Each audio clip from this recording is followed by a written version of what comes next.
ഉൽപ്പത്തി 44 1 മുതൽ 34 വരെയുള്ള വാക്യങ്ങൾ. ജോസഫ് സഹോദരന്മാരെ പരീക്ഷിക്കുന്നു. ജോസഫ് വീട്ടുകാരെ തന്നെ വിളിച്ചു പറഞ്ഞു, അവരുടെ ചാക്കുകളിലുള്ളതെല്ലാം അവർക്ക് കൊണ്ടുപോകുന്നിടത്തോളം ധ്യാനം നിറയ്ക്കുക. ഓരോരുത്തരുടെയും പണം അവരുടെ ചാക്ക് മോൾ ഭാഗത്ത് വെക്കണം. ഇളയവന്റെ ചാക്കിന്റെ മോൾ ഭാഗത്ത് ധാന്യവിലയായ പണത്തിന്റെ കൂടെ എന്റെ വെള്ളിക്കപ്പവും വയ്ക്കുക. അവൻ ജോസഫ് പറഞ്ഞതുപോലെ ചെയ്തു. നേരം പുലർന്നപ്പോൾ അവൻ അവരെ തങ്ങളുടെ കഴുതകളോടുകൂടി യാത്രയാക്കി. അവർ നഗരം വിട്ട് അധികം കഴിയും മുമ്പ് ജോസഫ് കാര്യസ്ഥനെ വിളിച്ചു പറഞ്ഞു, ഉടനെ അവരെ പുറകെ എത്തുക.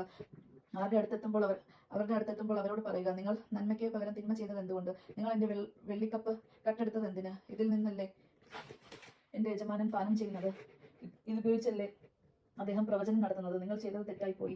അവരുടെ ഒപ്പം എത്തിയപ്പോൾ അവൻ അവരോട് അപ്രകാരം തന്നെ പറഞ്ഞു. അവർ അവനോട് പറഞ്ഞു, യജമാനൻ എന്താണ് ഇങ്ങനെ സംസാരിക്കുന്നത്? അങ്ങയുടെ ദാസന്മാർ ഇത്തരം ഒരു കാര്യം ഒരിക്കലും ചെയ്യാൻ ഇടയാകാതിരിക്കട്ടെ. ഞങ്ങളുടെ ചാക്കിൽ കണ്ട പണം കാനാൻ ദേശത്തു നിന്ന് ഞങ്ങൾ അങ്ങയുടെ അടുത്ത് തിരികെ കൊണ്ടുവന്നല്ലോ. അപ്പോൾ പിന്നെ ഞങ്ങൾ അങ്ങയുടെ യജമാനന്റെ വീട്ടിൽ നിന്ന് പൊന്നും വെള്ളിയും മോഷ്ടിക്കുമോ?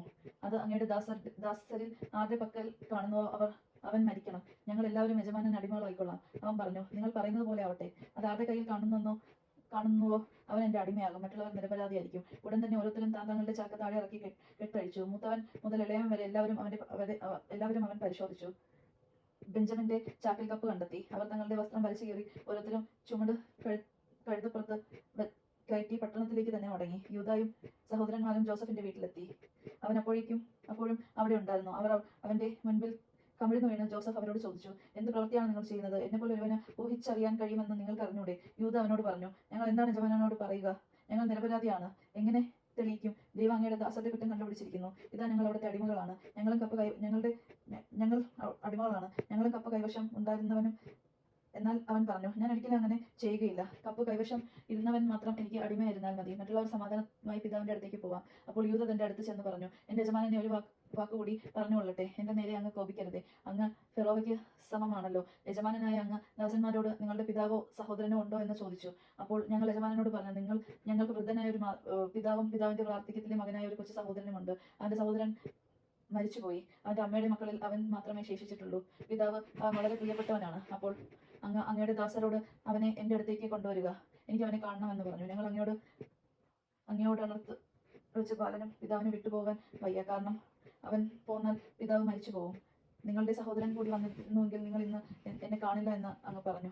അങ്ങയുടെ ദാസനായ ഞങ്ങളുടെ പിതാവിന്റെ അടുത്തെത്തിയപ്പോൾ അങ്ങ് പറഞ്ഞതെല്ലാം ഞങ്ങൾ അവനെ അറിയിച്ചു. പിതാവ് ഞങ്ങളോട് വീണ്ടും പോയി കുറേ ധ്യാനം കൂടി വാങ്ങിക്കൊണ്ടുവരാൻ ആവശ്യപ്പെട്ടു. ഞങ്ങൾക്ക് പോകാൻ വയ്യ. എന്നാൽ ഇളയ സഹോദരനെയും കൂടി അയക്കുന്ന പക്ഷം ഞങ്ങൾ പോകാം. ബാലൻ കൂടെ ഇല്ലെങ്കിൽ ഞങ്ങൾക്ക് അവനെ കാണാൻ സാധിക്കില്ല എന്ന് ഞങ്ങൾ പിതാവിനോട് പറഞ്ഞു. അപ്പോൾ അങ്ങയുടെ ദാസനായ ഞങ്ങളുടെ പിതാവ് പറഞ്ഞു, എന്റെ ഭാര്യ 2 പുത്രന്മാരെ എനിക്ക് നൽകി എന്ന് നിങ്ങൾക്കറിയാമല്ലോ. ഒരുവൻ എന്നെ വിട്ടുപോയി. അപ്പോൾ ഞാൻ പറഞ്ഞു, തീർച്ചയായും അവനെ വന്യമൃഗം ചീന്തി കീറിക്കാണും. പിന്നെ അവനെ ഞാൻ കണ്ടിട്ടില്ല. ഇവനെയും കൊണ്ടുപോയിട്ട് ഇവൻ എന്തെങ്കിലും പിണഞ്ഞാൽ വൃദ്ധനായി എന്നെ ദുഃഖത്തോടെ നിങ്ങൾ പാതാളത്തിൽ ആഴ്ത്തിയിരിക്കും ചെയ്യുക.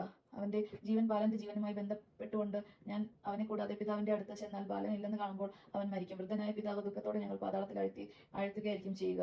കൂടാതെ ഞാൻ അവനെ അങ്ങയുടെ പക്കൽ തിരിച്ചെത്തിച്ചില്ലെങ്കിൽ ജീവിതകാലം മുഴുവൻ ഞാൻ അങ്ങയുടെ ക്ഷേമം കുറ്റകരമായിരിക്കുമെന്ന് പറഞ്ഞ് അങ്ങയുടെ ദാസനായ ഞാൻ ബാലനെ കുറിച്ച് പിതാവിന്റെ മുൻപിൽ ഉത്തരവാദിത്തം ഏറ്റെടുക്കുകയും ചെയ്തിട്ടുണ്ട്. അതിനാൽ ബാലന് പോലെ അങ്ങയുടെ അടിമയായി നിൽക്കാൻ എന്നെ അനുവദിക്കാമെന്ന് ഞാൻ അപേക്ഷിക്കുന്നു. ബാലൻ സഹോദരന്മാരുടെ കൂടെ തിരിച്ചു വയ്ക്കൊള്ളട്ടെ.